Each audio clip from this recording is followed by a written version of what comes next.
Okay, everybody was definitely excited for this fight, especially me. I thought this was going to be an amazing fight, and it was. There was obviously some animosity between the two guys, but I just wanted to take a look at, Merab's entries into his takedowns because he obviously set a new record for takedowns, and it was amazing. He shot like 44 times, landed double digits, which was crazy, and especially against a guy of Petyr's caliber. And Petyr defended a lot of those and had a beautiful single leg defense. But as you can see here, Petyr sort of backs up with a long straight arm. Quite often he adopts this long guard, so every time Merab comes in, Petyr sticks his arm out and backs up like a little bit tall and leaves his front leg there. And so he's going to do it again in this next clip. And that sort of led Merab to be able to grab hold of that leg. So here he taps the lead hand and Petyr sticks it out. He taps the lead hand again. He keeps it stuck out. So he taps it and goes straight underneath it. And then Petyr's arm sort of ends up on Merab's back and he can't get to the whizzer.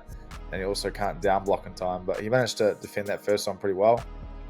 And it just happens quite a lot until Petyr decides to change his guard. So here he's got his arm out and he adopts like a Philly shell because Merab uses the right hand to get Petyr to defend first. And so Petyr leans back, does that Philly shell defense, and Merab grabs that lead leg.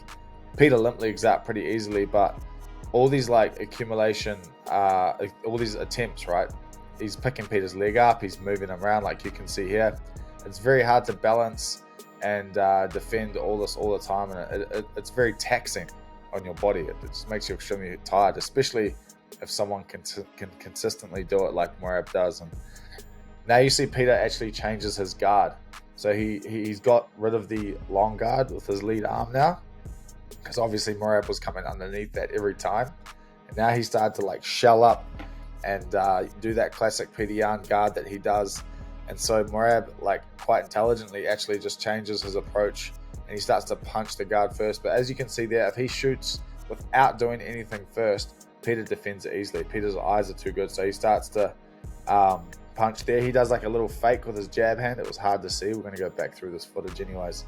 But so most of the things that he starts to do now, he punches and then he shoots because Petyr's allowing him to get in closer because of the way he's changed his guard. The benefit of that long guard that he has is that it makes Merab have to cover more distance, so Petyr has a little bit more time to react and he can just keep him on the single leg there like he does here. And it gets much harder to defend when he puts his guard on his forehead and lets Merab get in nice and close. There's one example that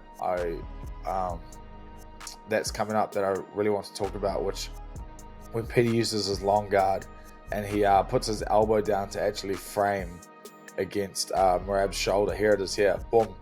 So you can see there he's framing with his arm, but it slips over top of Merab's back. So that was like the best probably option and first line of defense, using that long guard. If you're sticking that long guard out, sorry, if you're sticking that long guard out, you want to be able to pull your arm back in and bend it and put that like on their trap, and that sort of keeps them away, and they just sort of keep driving into your arm, and it's like a solid frame. So when you're using see, even there Petyr just jabbed and he tried to shoot underneath, but Petyr's eyes are too good for that, so that sort of requires Merab to do something else.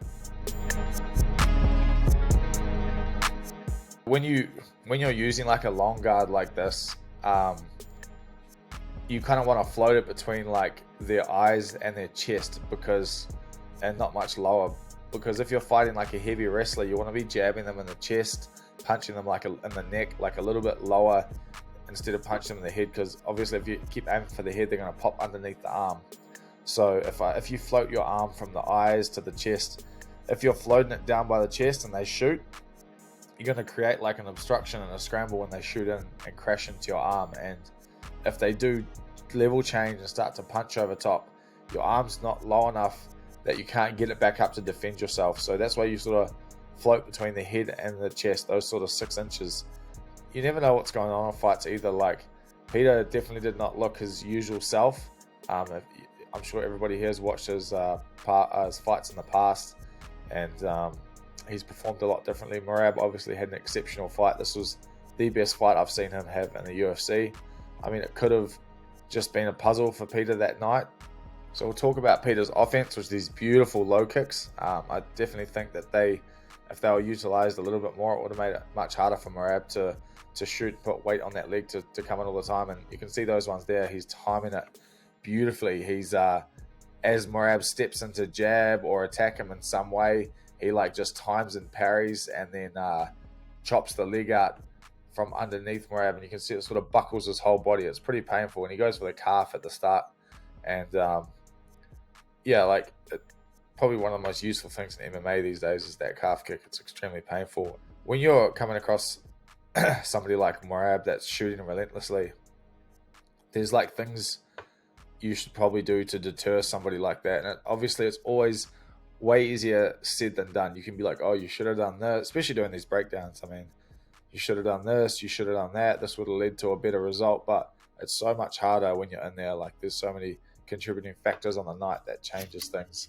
Lifting up your knees and like throwing like flailing sort of push kicks, just keeping things around their heads so that if they do drop, they're going to drop into something. That's like a huge help. And Petyr actually does do some great stuff in this fight where he accumulates some damage on Merab, and so he sort of invests a little bit less into his shots a bit later on, like here, and he starts to kick the body and he kicks the arms. And so kicking the arms makes it very hard to shoot afterwards, just because if you put a decent kick into the arms, it sort of knocks you off balance a little bit, and it makes it a little bit trickier to get in and shoot. And every time Petyr pushes Merab backwards, he can't shoot, or he doesn't shoot. Maybe not that he can't, but he doesn't shoot in this fight.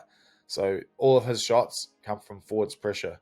So you see Petyr have his most success like here. He's like kicking the legs, he's moving Merab backwards, he's like investing like less power, but he's landing shots. And then on the way back there, he like punches to the chest almost and pulls his head off the center line. He manages to land that beautiful punch going backwards. But then what could help in this situation, I guess, is you're going to pressure forwards, Merab's going to go backwards, and then Petyr could get some more work off. But like I said, way easier said than done, especially if somebody doesn't want to go backwards. And if you did push him back for too long, maybe he'd drop and start shooting. But yeah, like I love watching Petyr fight. He's definitely, I reckon he's like my top 3 favorite fighters. I love his style. He's super diverse, and like this is just a small setback for him. And I'm sure he's going to come back and be like the amazing fighter that he just recently was. It's just, sometimes in your career there's some obstacles to overcome, and it's just a bump in the road, and he'll be back.